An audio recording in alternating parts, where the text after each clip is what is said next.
Deuxième épisode de notre série de reportages aquatiques avec aujourd'hui une invention un peu folle, un téléski nautique portable. C'est l'idée de deux Vaudois qui ont réussi à compacter le moteur et les câbles de l'engin dans un cube métallique de 40 kg.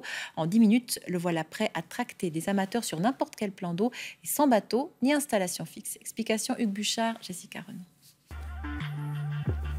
C'est dans cette boîte que se cache un téléski portable, un cube métallique de 40 kg avec un moteur, des batteries et bien sûr les câbles de traction. Au bord de l'eau, il suffit de fixer l'ancrage à un arbre et le tour est joué.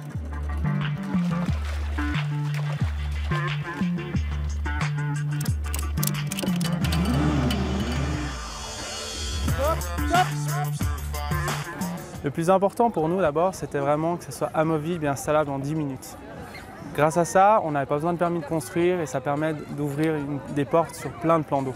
Ce téléski nautique transportable, c'est l'idée un peu folle de deux passionnés, Sacha et Ernesto. Depuis l'enfance, ils glissent sur l'eau à ski ou en wakeboard. C'est Ernesto le premier qui a l'idée d'un treuil transportable. On a commencé à aller se faire tracter par des voitures en rivière. Rapidement, on s'est rendu compte, parce qu'on avait une Jeep à l'époque, que peut-être un treuil, ça pourrait faire l'affaire et qu'on pourrait le déplacer vers toutes sortes de voitures. Et c'est comme ça que la première machine est née, en fait. Donc ici, tu vois, on a mis les nouvelles poignées pour le transport. Là, tu nous avais dit que ça glissait. La première machine, elle ressemblait plus à une tondeuse adaptée qu'à la machine industrielle que vous voyez aujourd'hui. C'était très dangereux de s'en approcher et elle faisait beaucoup de bruit. L'idée fait son chemin. Les treuils leur permettent de s'éclater sur n'importe quel plan d'eau.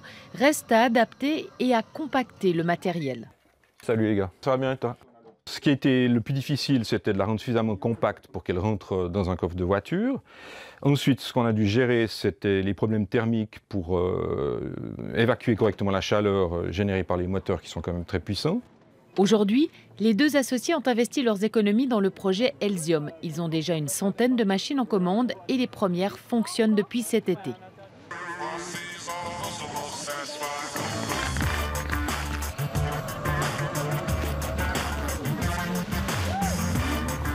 Cette machine, elle a un grand intérêt, c'est d'être mobile. Aujourd'hui, on l'a installée là pour la période estivale, mais c'est le genre d'installation qu'on peut aussi déplacer sur d'autres lacs pour des événements particuliers. Moins bruyante et surtout moins chère qu'un bateau, la machine séduit aussi bien les pros que les enfants. On peut partir loin, loin, loin sur le côté, revenir, ça donne une liberté. Pour tenir, c'est assez difficile. Ça bouge et ça va vite. Aujourd'hui, les deux associés cherchent encore des fonds pour distribuer leur machine dans le monde entier. Surtout, ils prévoient déjà de l'adapter pour l'hiver en remonte-pente transportable.